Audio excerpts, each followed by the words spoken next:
switch to sports mode. Hold it in the road. When you get so mad you can explode. Hold it in the road. Bro, just stay focused on your goal. Don't let them crack the mold. The finish line straight ahead, bro. Hold it in the road. When life switch to sports mode. Hold it in the road. When you get so mad you can explode. Hold it in the road. Bro, just stay focused on your goal. Don't let them crack the mold. The finish line straight ahead, bro. Hold it in the road. What's up, everybody? Welcome back to Holding the Road. Mr. Gray Fox, Big Bad Harold. Today, we had a pleasure of sitting down with the good brother Duke. Yes, sir. What it do, man? Thank y'all for having me. Artist, producer, manager. Is there anything I'm missing, good brother? Engineer. Okay. Got business on the executive side. Understanding contracts, artist development. Wow. Oh, yeah. Pretty much the whole 9 yards. Editing, videography, pretty much everything. Now, you were originally from Monticello? Yeah. Monticello, Florida. Okay. Small town, Jefferson County. Oh, yeah, I know about that small town thing. You understand what I'm talking about? I'm from a little scratch on the map over there, Apalachicola, Florida. Cola boy. Okay. You understand what I'm talking about? Apalachicola. Oh, you know about Appalachia? Play baseball in Apalachicola on that field down there. Oh, okay, that's what's up. That's what's up. Oh, yeah, that's what's up, man. Yeah. Now, you came to Tallahassee. I came to Tallahassee at the age of 17. Okay. Kind of had a rough break.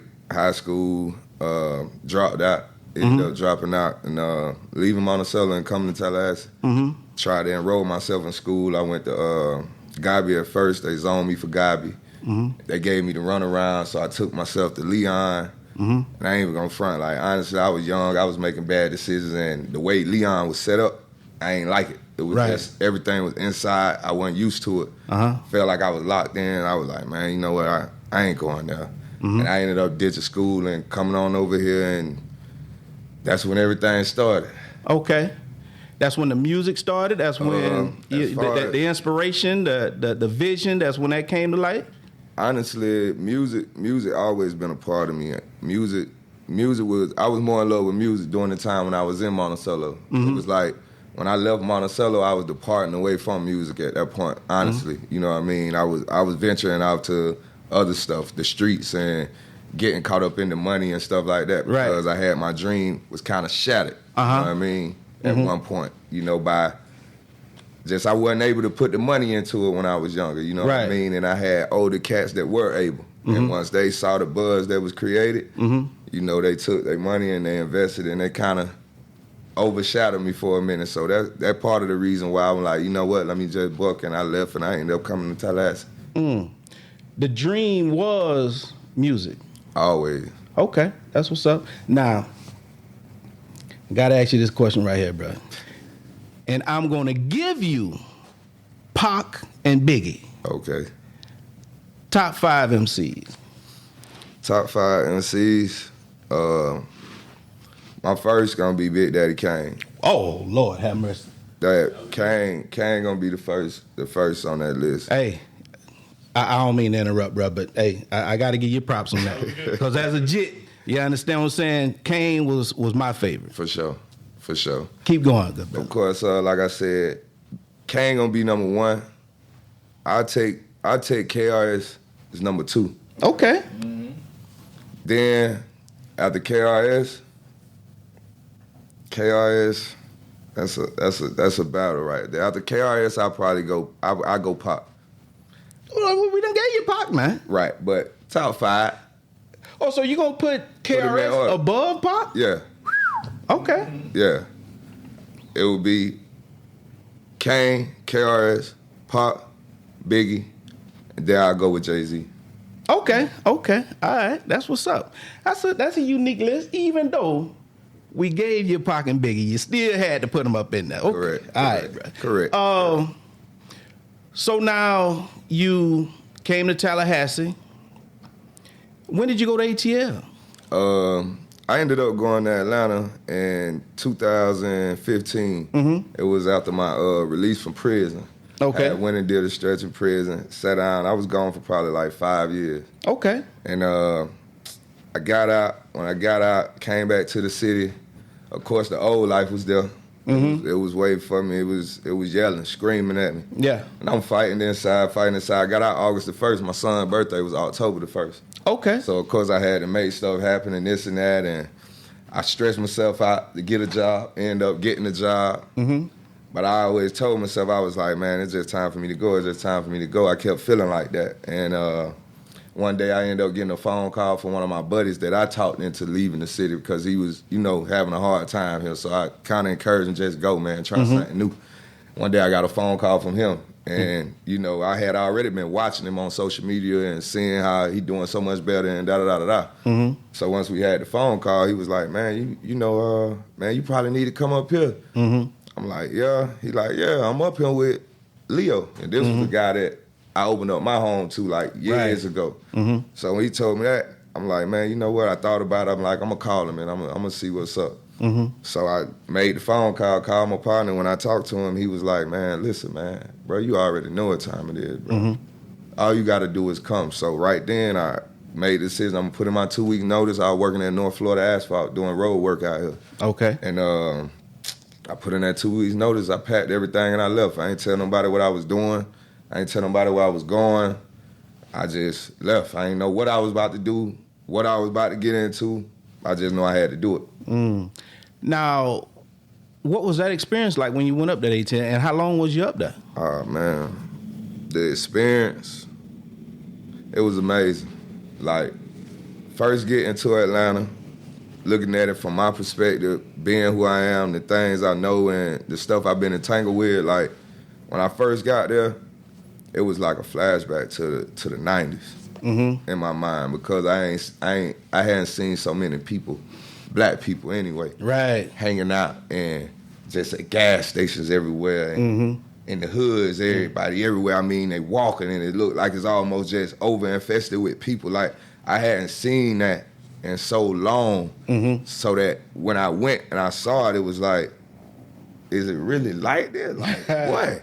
Yeah. Like, I'm finna hang out up here. Like this amazing. And that was the first reality I had with Atlanta. And then, getting settled in. I settled in when I first got to Atlanta. I landed on Cleveland Avenue in Mount Zion. Okay. A lot of people from Florida may not be familiar with that area, but that's where Young Thug was raised up at. Okay. I actually was two houses down from Young Thug's spot, and I was around them. I watched this whole beginning process. I actually used to cut his hair, his brother's hair, and a couple other people that was a part of that, you know what I mean, organization or whatever you want to call it. So it was that, the beginning was, like I said, it was almost mind-blowing, to go there, to land right there, to not know nobody. And the way I got to know everybody, I pulled out my clippers. Right. I pulled out my clippers. I cut every kid in the apartment complex hair for free. And I sent them home. That's what's up. And 3 days later, the guys that knew Young Thug and were familiar with all his people and stuff, they were knocking on my door and asking where the barber was at. Right. And that's how I got introduced, and that's how, I was put right in that position. So I was blowed. And like I said, some of the people, I didn't even know who they were at the time. I'm cutting their hair, not even knowing, dang, that's Yak got it. Dang. I didn't even know, you know what I mean? So that was the beginning. And like I said, it's still mind-blowing. So after that stint, I stayed on the south side for maybe like 6 months to a year.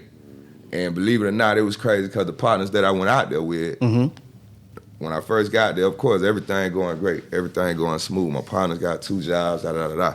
But I noticed that people kicking it too. So over time, you know what I mean, they started lacking.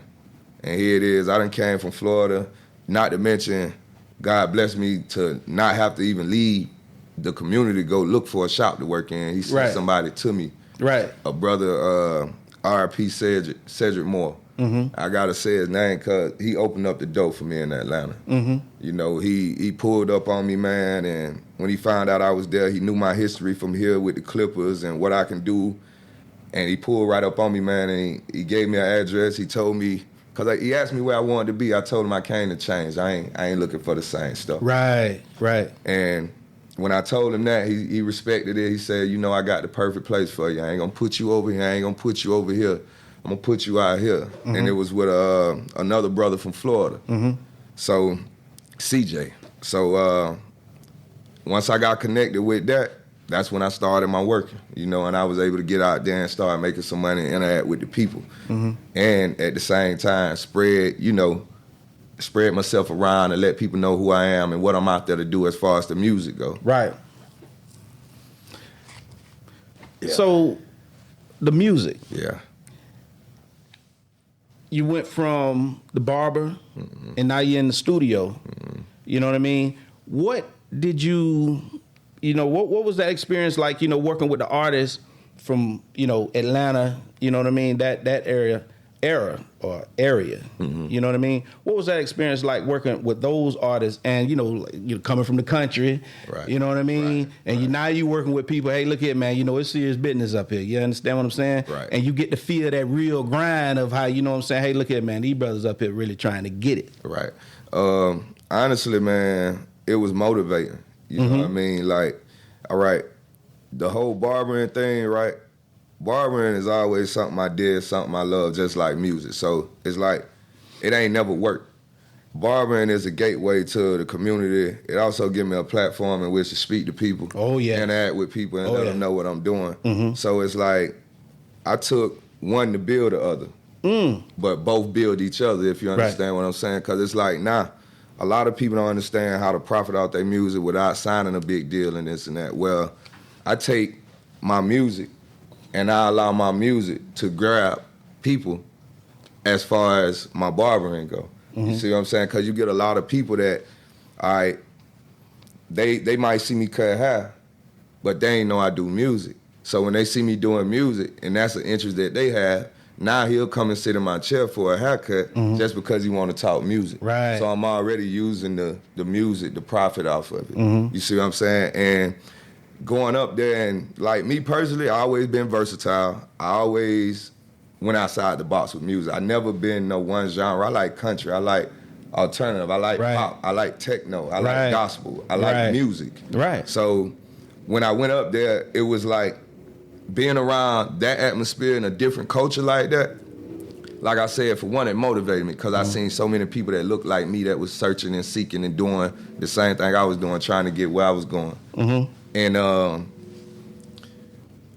being up there and working with those artists and being around them artists, it made me,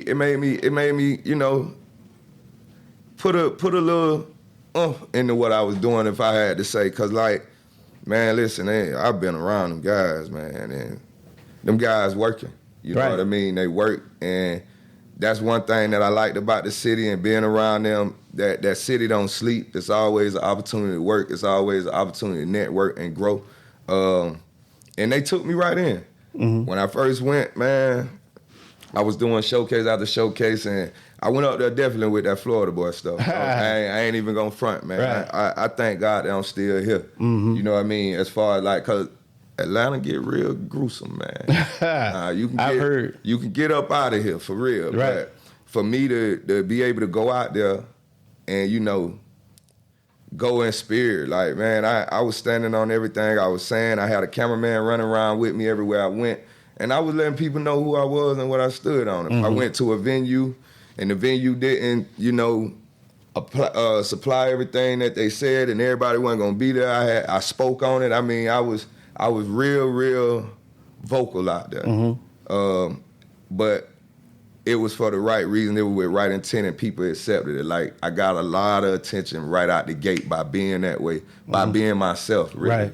I ain't go up there and I ain't change and conform to a certain way. I stayed me, and I ain't try to change what they had going on. I just got in where I fit in, if you understand what I'm saying. That's exactly right. So you left Florida a hustler.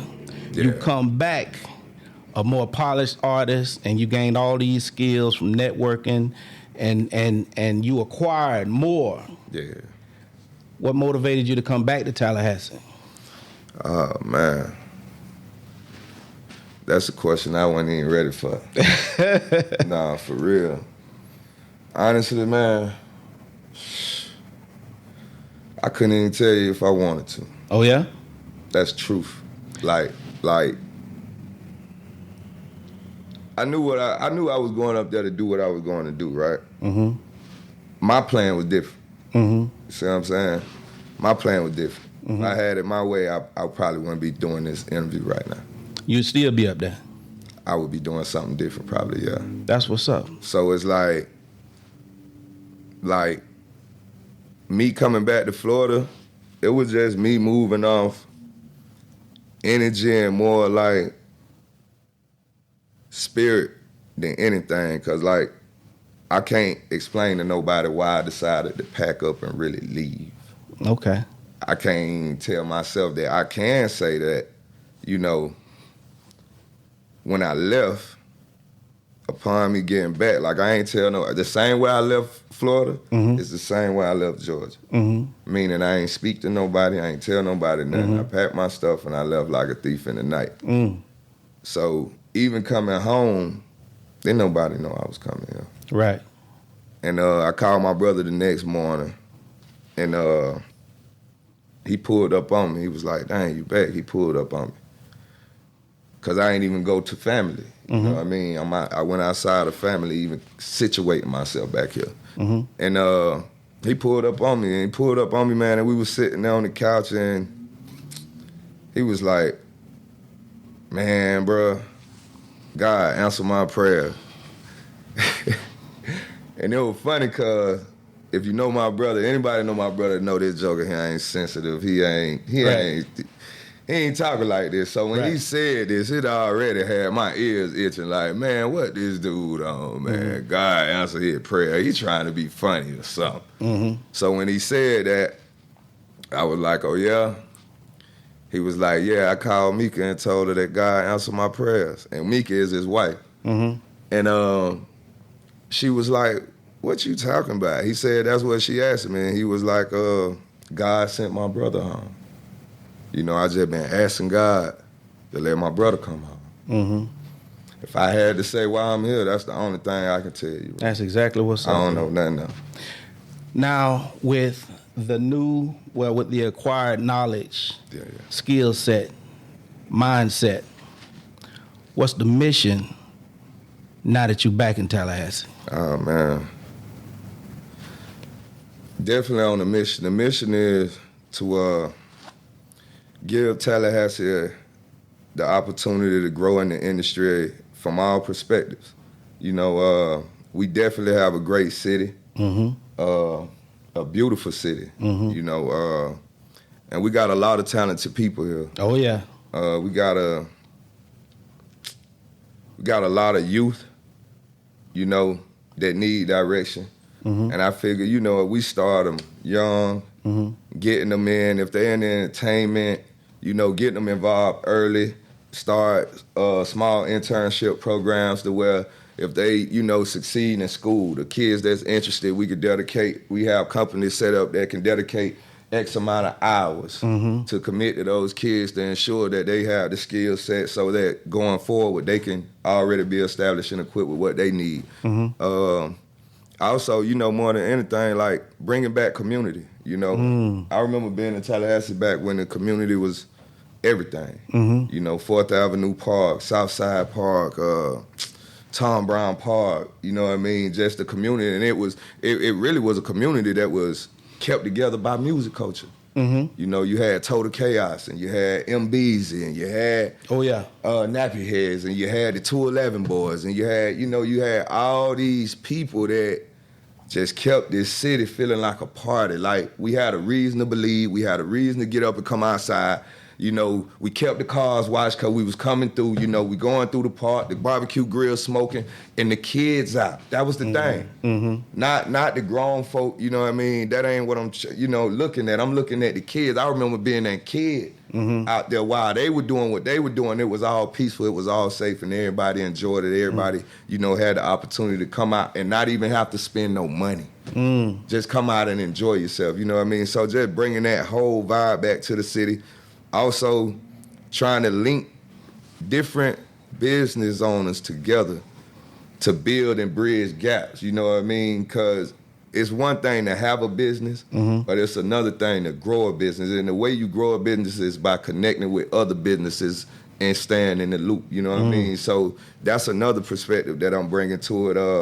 I went around to pretty much every studio that's in the city. I did that my second night back. You know, knocking on the door basically. Hey man, listen, this is who I am. This is what I'm bringing to the table. If you don't know me, I'll give you a rundown and da-da-da-da-da. And, you know, I ended up where I ended up, and that's over there at Trak House Studio. Yeah, I was about to ask you about that. And man.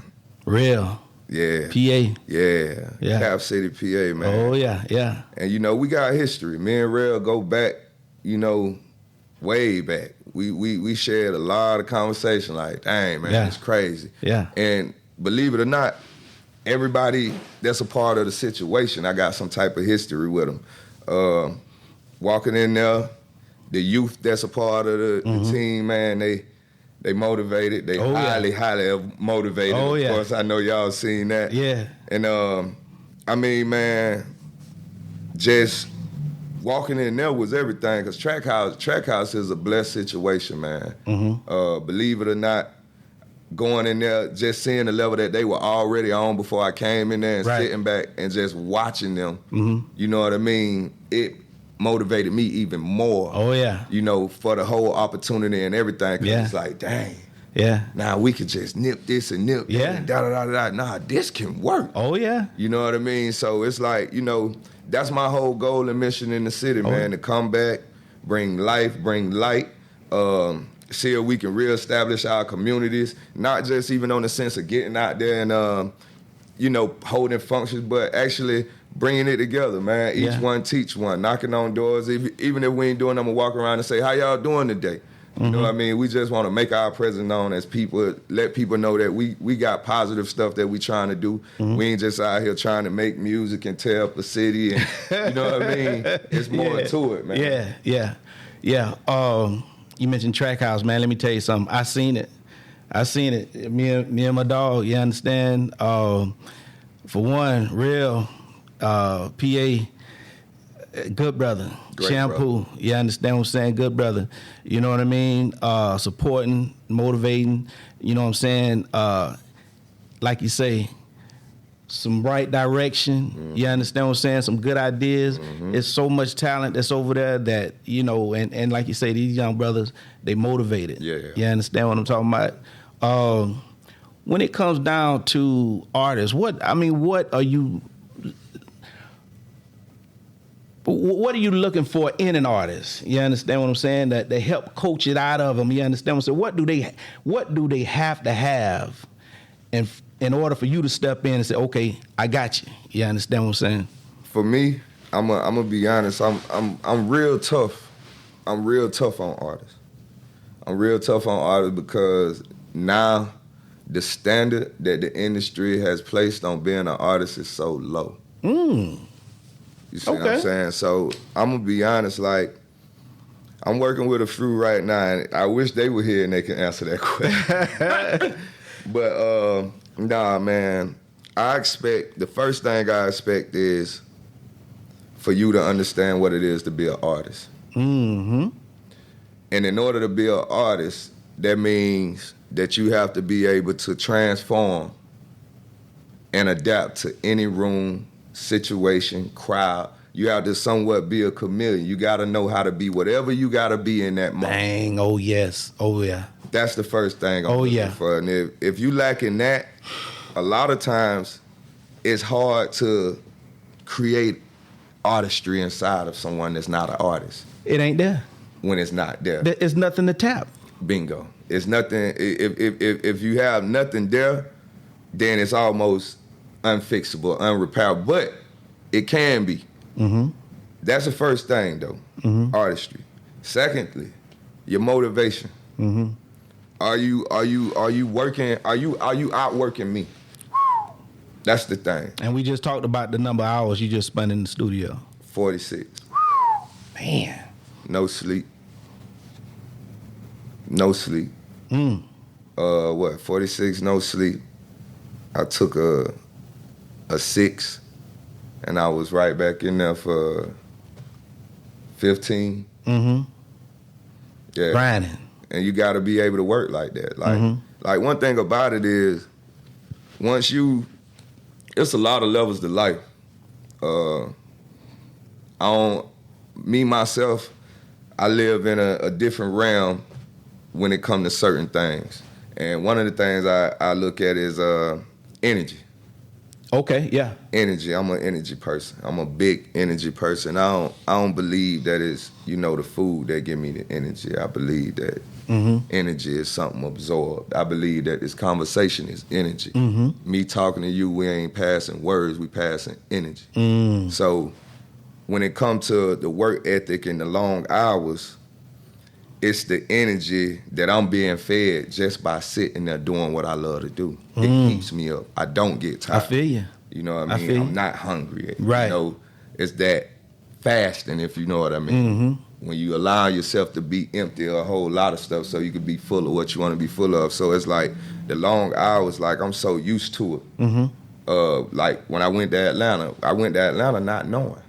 I went to Atlanta not knowing how to engineer. I went to Atlanta not knowing how to master. I went to Atlanta not knowing a lot. So the whole 10-year stretch I've been in Atlanta, I've been up. Damn. I've been woke. I've been sitting in my studio. I mean, I ain't go to clubs. If it wasn't music or cutting hair to make the money to fund what I needed to do, it was nothing. So it was nothing but up. And then really the up to it came with losing my grandma and my mom and all that stuff. After then, it's just like sleep left me, you know what I mean? So, and that's my motivation. So that artistry, that work ethic, your drive, and then, of course, you got to make music for the industry, man. I understand. Shout out all my street rappers. I love y'all to death. I swear to God, I do. I used to be one. That's all I used to make was street music.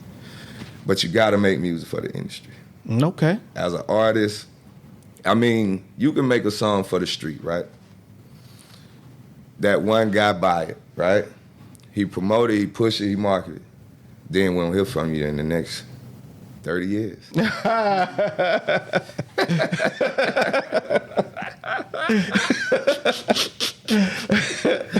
I mean, and I gotta be for real. If that's what you into and that's what you looking for, by all means, I applaud it. I swear I do.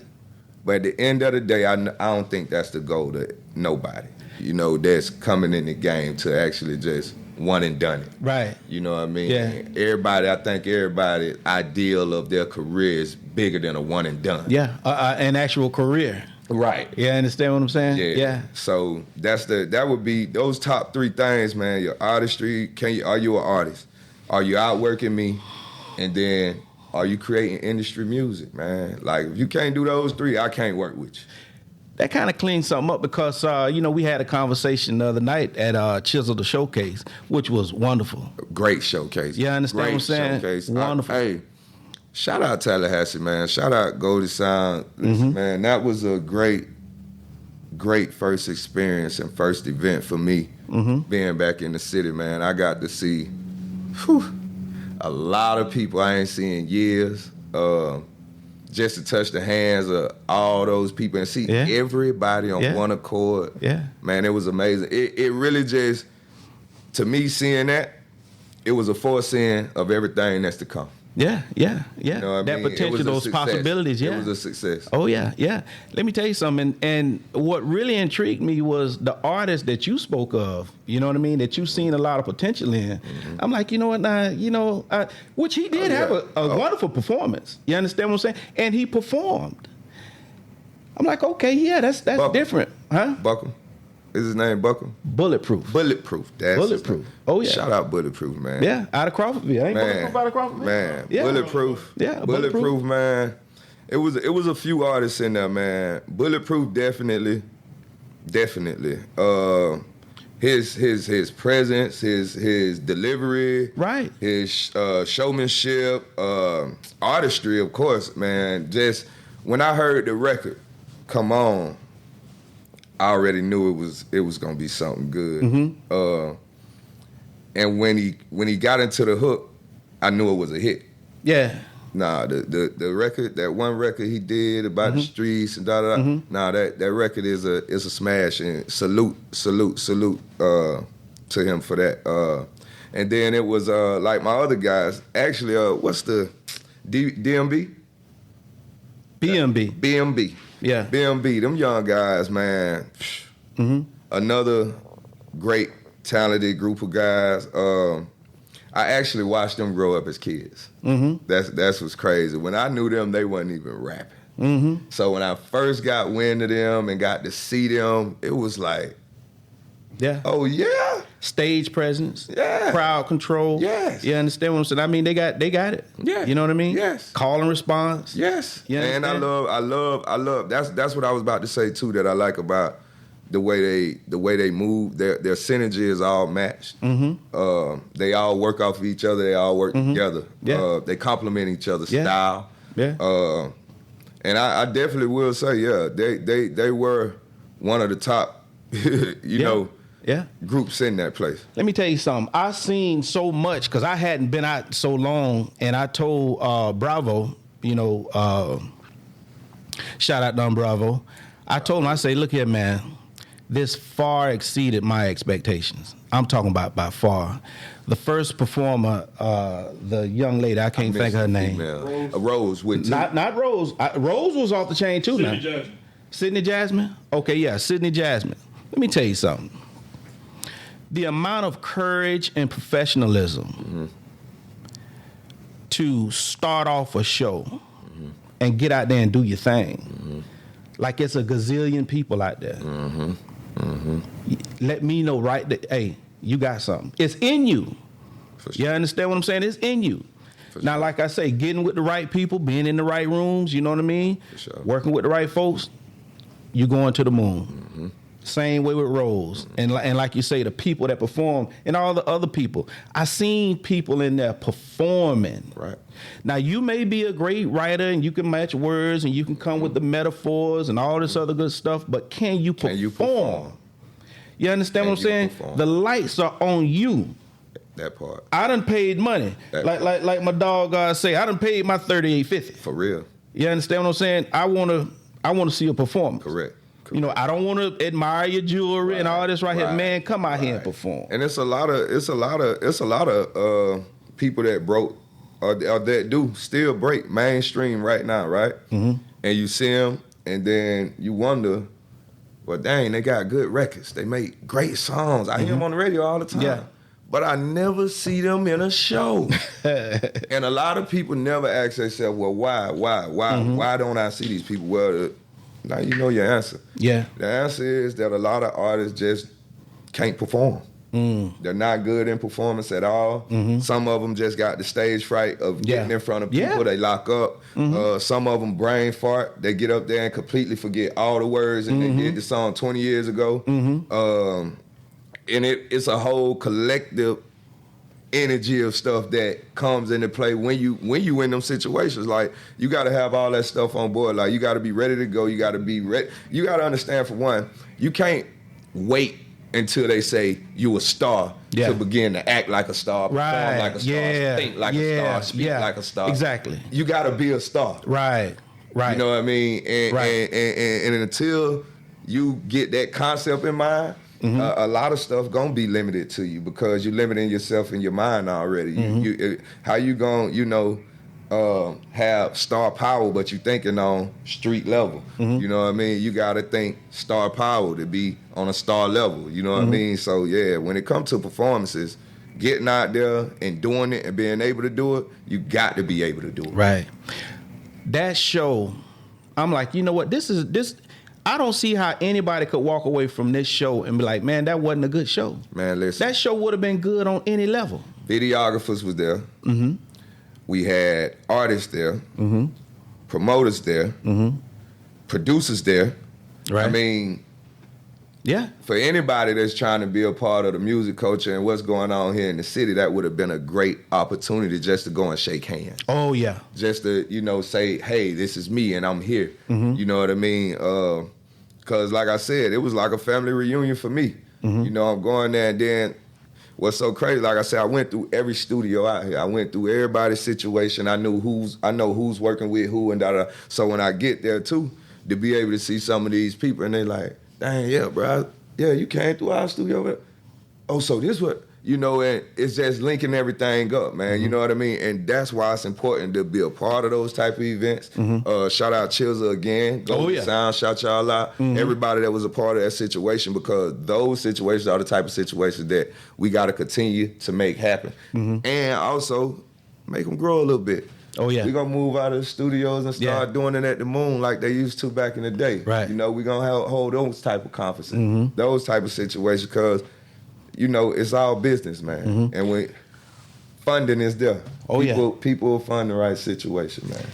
There's a couple of more people I want to mention. Harold, you might, is it Chief of the Sleeper? Chief of the Keeper. Chief of the Keep. Man, this brother, man. Not only did he, the brother made me laugh. You understand what I'm talking about? I mean, you really don't get that for somebody to be able to perform and put you in a good zone, put you in a good vibe like that, man. You know what I'm talking about? And this is a brother, I don't even think he was in the initial lineup. Yeah, he wasn't even in the initial lineup, but what he contributed to the show, I mean, he done that that's just him. Right. You get what I'm saying? And then, I can't think of the brother with the dreads. But man, he came through, and I'm talking about he wrecked that. Omni. He wrecked. Omni. I spoke to him. Wow. I actually spoke to both of those artists. Chief, I've been watching him, man. He's somebody that I definitely dig it. I dig it. I dig it. When I say I dig it. Like his whole performance, man, his energy. Yeah. He give me as far as energy go, performance wise as an artist, and even his look, he give me this Benny Siegel Beans type of feel. I was going somewhere else. With great energy, just on the more of a, he ain't as mad and agitated, but he give me that whole Beans persona and his words and what he talking about, and how he coming. When I see him, that's what he get. I'm gonna put it like this: if I had to say one word, when I look at him and I'm listening to how he present himself and what he talking about, it just all feel authentic. Right. You know what I mean? That's just who it's he like is. It ain't him trying to be and with that being said, I'm gonna say this real quick, just to slide this in. To the artists that came out there and did your thing, y'all did your thing. One thing I want to let artists know is this. Always, always, always pay attention to your sound. Oh, yeah. When I say your sound, I ain't talking about how you sound, the tone of your voice, the quality of your music. When you going out and you performing, it makes a big difference. Yes. Most executives, most A&Rs, they don't even listen to a record over 10 seconds. And it's all because we listening for sound. I ain't listening here for a tone, nothing. We listening here for a sound. And that sound gotta be a certain way. A lot of music get pushed away just off the fact that it's not mixed and engineered to a certain level. Right. Amen. Some of this stuff be hits. But because of the mixing, because of the engineering on the project, it get thrown to the curb. Yeah. So artists, take this to heart. Please take your sound serious. If you not getting the quality of sound that you looking for with the engineer that you working with, and you can't seem to get it with them, find somebody else. That's the game. It's a rat hole. You gotta run down it and run down until you find that thing that you looking for, and you're gonna need proper sound. Bang.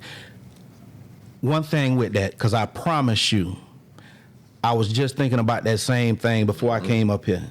I was listening to a local artist, and I'm like, you know what? This person got something, but there's sounds within this song that just don't sound right, and it kind of distorts the vibe a little bit. I'm like, man, that really don't need to be like that, and it's engineering. It's engineering. It's mixing. It's engineering and mixing. And another thing I want to, you mentioned about Chifa. You say he put you in the mood of Beanie Siegel. Yeah. To me, old dirty bastard. And you know what? if I ever had to say I was wrong and you was right, this would be the time. Exactly. No, because I knew it was somebody else I was looking for. Yeah. Because Beans was too edgy, like I said. Yeah. I'm like, nah, it's somebody out there that don't got that edge that was giving people that energy. Exactly. Oh, yeah. You hit the nail on the head. ODB. ODB. That's definitely who he gave me vibes of. And Omni, I spoke with him, and Omni, very talented. Very, very talented. I saw his performance. I heard his songs. And we spoke afterwards. Only thing I would say to Omni right now is just, Omni, get your spunk back. You know, when we were speaking, he talked like, you know, I'm just doing it. I ain't really been out here. I ain't really. And that's one thing about artists, man. When you're an artist, it's always a time for it. You always want to do it. You always, because you got to do it. That's why you're an artist. Because you can paint the picture that nobody else can't see. Right.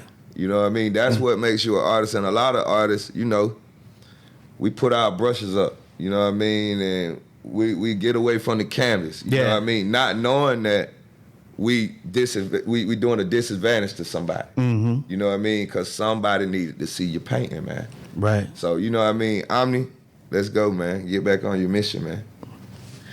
Dude, what's on the horizon, good brother? I mean, what's coming up? Projects. Man. What's got you in the studio for so long, man? What you working on? Man. It's so crazy. Man, I think I've been back in Tallahassee now maybe 40-something days. In them 40 days, I probably got 22 tracks, all mixed, mastered, engineered. As far as how I'm going to roll it out, project-wise and all this stuff, I'm still undecisive right now because I still want to go out here and do it the old way. Like, basically, I put in all the work. Basically what I've been doing is working forward, right? I put in all the work. I stay up all these long hours. I get all this done now. Boom. Now that I got this done, I got time for stuff like this. Thank God I got another podcast interview coming up Friday as well. And I can get out and interact with the community, interact with the people now. That's where I'm at. I want to get out. I want to get back to the communities, talk to the people, let them know who I am, let them know what's going on. And then what I'm going to do, I'm going to start ciphering myself around every one of these platforms where they're doing the open mics and all this stuff. And I'm going to channel it out the old way. I want to get the people more in tune before I release anything. You know what I mean? And I already know the stuff I'm coming out with, when I come outside, we coming outside. That's what's up. You know what I mean? The city coming outside, man, because that's one thing people got to know, too. Like, I don't do this for me. Like, I don't do this for me. Right. Me staying up 46 hours, for me then put no money in my pocket. Right. You understand what I'm saying? I do it because it's a mission. God been using me through music, with music, my whole life. You know what I mean? To inspire people, bring people together. I was the kid that, you know, when certain videos came on as a youth, my mama called me in the house and I got to sing it to her. You know, growing up, doing all of that, doing these talent shows and rapping and just inspiring people through music my whole life, it really is my calling. Like, to the point where when I found myself falling away from it and stepping back from it, man, a lot of people stepped back on themselves. Like, and that was the real, you know, like, nah, irregardless of what, you got to do it. Because when I stopped, I remember stopping one time and folks literally like, bro, I can't, like, nah, bro, you can't do me like this. You can't, you know, and there's multiple people. Right. You know what I mean? So once I realized that, you know what I mean, it was just like, you know, it is what it is. It's my mission. I love my city. I love Tallahassee to death. I ain't even gonna lie, man. We ain't even indulge into Man, I got so many reasons why I wanted to do what I'm doing here. Right. You get what I'm saying? Right. And to go back on something you asked me earlier, when you asked me about coming back, I didn't know why, but I knew what my plan was. I ain't know why I came back, but I did plan and intend in my heart to do everything that I'm doing now. I did want to do it here. I ain't want to do it in a foreign land. I wanted to come back and be able to, them same little kids that watch me grind and watch me work my way up to Atlanta and shooting videos and Bentleys and doing this and being around this person, being around that person. I wanted to come back and actually be able to physically touch and give these people the same thing that they saw me chase for so long, you know what I mean? And give it to them hands-on so they'll know it's real. And if you put your mind to it, you set your focus, you stay on task, you stay the course, it'll happen, you know what I mean? But you gotta stay the course. That's what's up. Final question, good brother. It's a curveball now. Ready? Yeah, I played baseball. Okay, good. Is money power? No. Money ain't power. People, that's a great question, man. Somebody was reading my mind as to what the question should be before I got here. Nah, money ain't power, man. I'm a very, very spiritual person. I'm a realistic person. I live in reality, not feelings and emotions. And I say that to say this. Scriptures say, my people perish from a lack of knowledge. Then say from a lack of money. Then say from a lack of material possession. Right. Then say from a lack of financial stability. Say it from a lack of knowledge. Me personally, I wrap myself around knowledge. Why? Because I had to understand this. And it goes back to why a lot of people confused, or why a lot of people mad about life, and why a lot of people still just ain't figured this thing out yet. And it's simply because of the fact that people don't understand the power in knowledge. And the power in knowledge is this. Me, for example, being a barber, right? And being who I am in music and entertainment, right? I'm only doing what I love to do. Right. So it's never worked. Okay. So you see how that takes that whole mental strain and all of that, that's automatically removed because I'm not getting up saying, oh, I got to go in here and cut somebody hair today. Or I got to go record somebody today. I'm actually just going to do what I love to do. So I'm living life. I'm enjoying this moment. And that's one thing that people got to learn to do. Do what you love to do. Now to go back to the money is power. When I'm doing what I love to do, notice what I'm saying. When I'm doing what I love to do, right? I'm being reciprocated for what I know, doing what I love to do. So I only got the money because of what I knew. So what's the power? The knowledge. Okay. There you go. Knowledge is always going to be the power. What I know is what gets me paid. If I don't know nothing, I can't get nothing. There you go.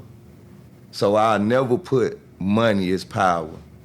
Nah, knowledge is power. Oh, thank you. And knowledge is a beautiful thing. Oh, yeah. People will cling to you for that knowledge. People will, And it ain't even about people. It's about understanding that you have that knowledge and then using it in a way that it serves There people. you go. Yeah. You know what I mean? Yeah. I think it's a proper application of that knowledge. Bingo. Correct. There you go. Correct. Good brother. If somebody want to work with you, get in contact with you, how can they do that? If you want to work with me, you can contact me several ways. I got a couple of Instagram accounts. It's one is, what is it? Go to 850 ENT on Instagram. Then my main account is Legendary period Records. Legendary, that's a period, Records with a Z. You, of course, can reach me through the Trak House page, definitely, you know what I mean? And if you want to reach out to me via phone contact, you can contact me at 762-444-1034. And that's for any of your needs, whether it be video, audio, anything, artist development, haircut, whatever you need. Yeah. I'm your guy. Just hit me up, man. And again, man, I wanna give a big thank you to you, Brother Fox. Big brother right there. Harold. Big bad Harold, yeah. Man, listen. It's only the beginning, man. And I'm glad that y'all was able to, you know what I mean, have me aboard and, you know what I mean, make this happen. Oh, yeah. Thank you for taking the time to sit down and talk with us, good brother. Blessings today, tomorrow, and forever. You get what I'm saying? For sure. Oh, yeah. Yeah. And, hey, if you need anything from us, brother, you understand what I'm saying? Reach out. Because, we on that, community thing, you know what I mean? Yeah. Oh, yeah. Definitely going to be networking with y'all with that. I got to get with probably like 2 more people. Of course, Cuz is the business degree holder and all this stuff. So I already been talking with him about helping get some nonprofit stuff established and stuff like that, and getting it funded. And you know what I mean? You know how it go. We just gotta get out here, get it going. At least get us 25 people to sign and petition. Make sure we get them signing for 30 days straight. You know how it go. We'll talk about that stuff. You know what I mean? Yeah. Again, thank you, good brother, for taking the time. Yes, sir. Thank y'all. Till the next time, everybody, y'all live right, play fair, holla at us. When life switch to sports mode, hold it in the road. When you get so mad you can explode, hold it in the road. Bro, just stay focused on your goal. Don't let them crack the mold. The finish line straight ahead, bro. Hold it in the road. Bullets with a badge, or never get a pass. We can see straight through your mask. You made a glass, homie. Just think before you do the dash, cause it might be your last. Lay you in that grass, face down. You should've put your hands up. I promise you the Retta got them handcuffs. Look, we need to change our recreation. Let's focus on some education. How about let's fight for our reparations? How about let's teach our next generation? Big Bad Harold, Mr. Gray Fox. Let's give them motivation. When life switch to sports mode, hold it in the road. When you get so mad you can explode, hold it in the road. Bro, just stay focused on your goal. Don't let them crack the mold. The finish line straight ahead, bro. Hold it in the road. When life switch to sports mode, hold it in the road. When you get so mad you can explode, hold it in the road. Bro, just stay focused on your goal. Don't let them crack the mold. The finish line straight ahead, bro. Hold it in